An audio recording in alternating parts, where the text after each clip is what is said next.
According to my YouTube analytics, you guys want to see some beam emitter builds, so that's exactly what I plan on making today. Let's get to it.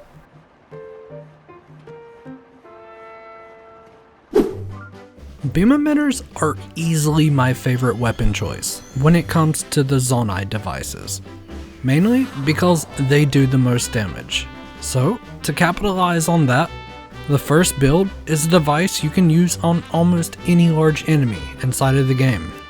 The parts list consists of construct heads, lots of beam emitters, a hover stone, and a rocket to get everything in the sky once it's all built. The way I use this kind of device is I place the construct heads over the side of the hover stone. That way you can see the target.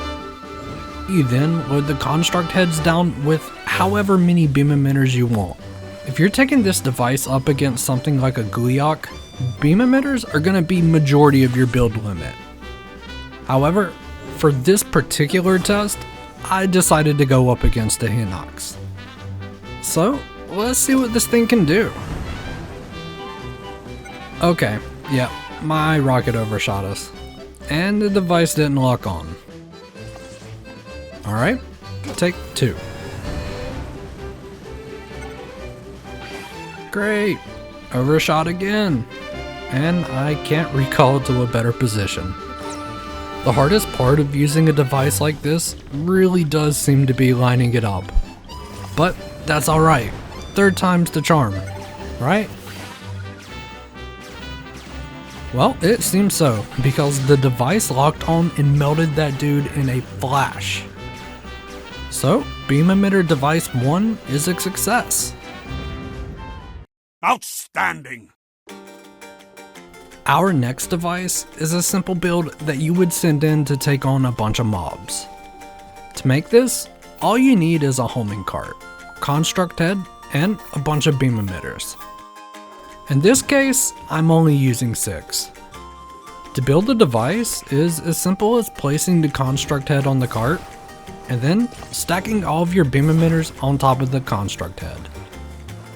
I put a battery on the back of the device so that I don't have to stare at the energy bar, but you don't have to do this for your build. So let's go see how well this device works.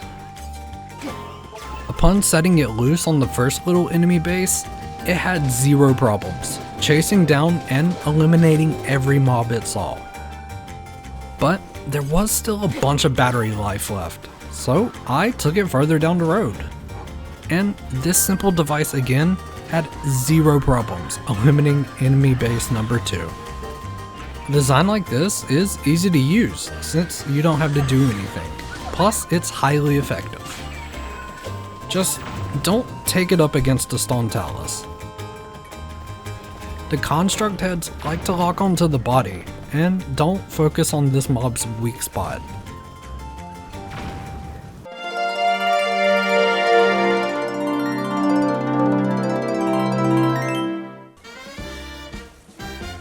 Next up will be a flying device that will of course feature beam emitters, to some extent.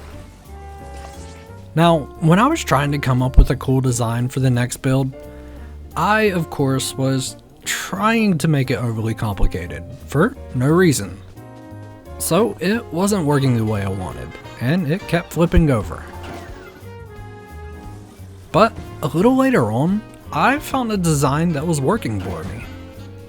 To make this, I used 2 rails, which can be acquired from an elevator you find in the underground, some construct heads, a beam emitter, and a steering stick, plus 4 fans.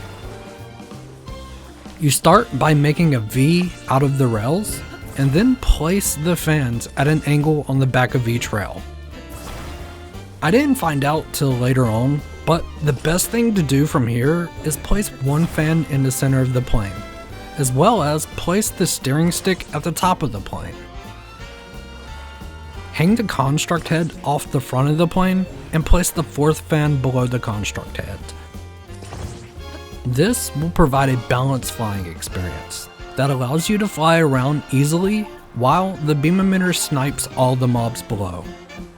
It took me a while to finally lock in the design, but I was pleased with the final result, and I believe you could all have a bunch of fun with a build like this yourself. If you enjoyed this video, leave a thumbs up and consider subscribing. Also, leave a comment, cause I respond to those pretty often. And as always, I'll catch you next time.